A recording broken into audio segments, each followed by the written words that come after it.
On the world stage. Joining me now from Illinois, Republican Congressman Adam Kinzinger, who serves on the House Foreign Affairs Committee. Congressman, good to see you.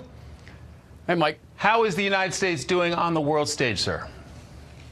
Well, I think it depends who you ask. If you ask some of our friends on the left, they're going to say not well. And it's interesting, if you look back in history, if you look at when Ronald Reagan was president, the people on the left said he's going to start nuclear war. America's losing respect around the world. In fact, Europe thought Ronald Reagan was way too harsh on the Soviets. The same thing happened with George W. Bush. They called him a cowboy and all this kind of stuff. So it's basically what happens if you're a Republican. What I think is, words-wise, yeah, President Obama said some really nice things. He said Assad must go. He said Assad cannot use chemical weapons. He said Russia shouldn't invade Ukraine. He pushed back against the Chinese verbally, but did nothing in action on any of those. On the converse, President Trump has taken a lot of action. He has bombed the Syrians. In fact, there was a bombing against Russian mercenaries just 2 weeks ago when they crossed another red line.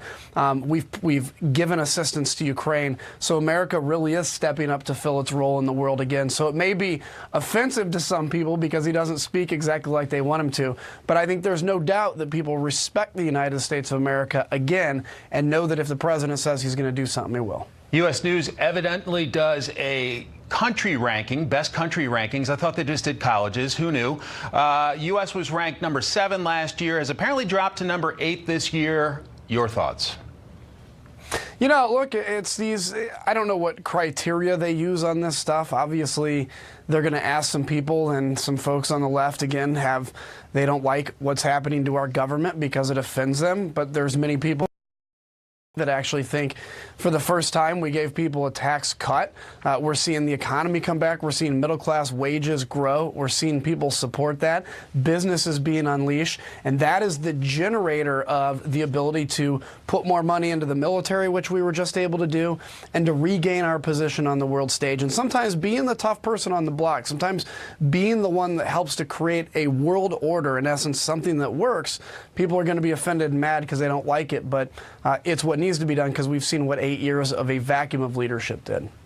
Meanwhile, President Trump seems to be daring Oprah Winfrey to run for president in 2020 against him. There's a new poll out from PBS Marist that actually was from January, revealing that the American people have a very favorable impression of Oprah. But when you asked if they want Oprah Winfrey to run for president in 2020 or not, 35% said yes, 54% said no, and 11% unsure. You're there in Illinois. Your thoughts?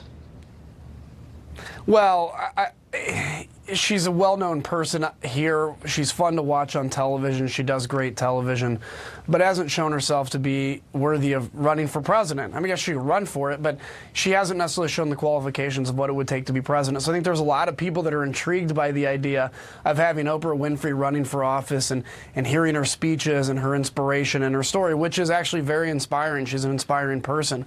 But I think when they look at it, they're like, but what has she done to show that she could be a good commander-in-chief? And so if she does end up running, I think it'll be fun. It's going to be a very crowded Democratic primary. I think it's going to be way more crowded than even the Republicans were. And it'll be interesting to see how she stands up to the other 20 or so that'll be running at the same time. Always fun to talk about, even ahead of the 2018 elections. Congressman Adam Kinzinger, Republican of Illinois. It's great to talk to you, sir. You bet. See ya.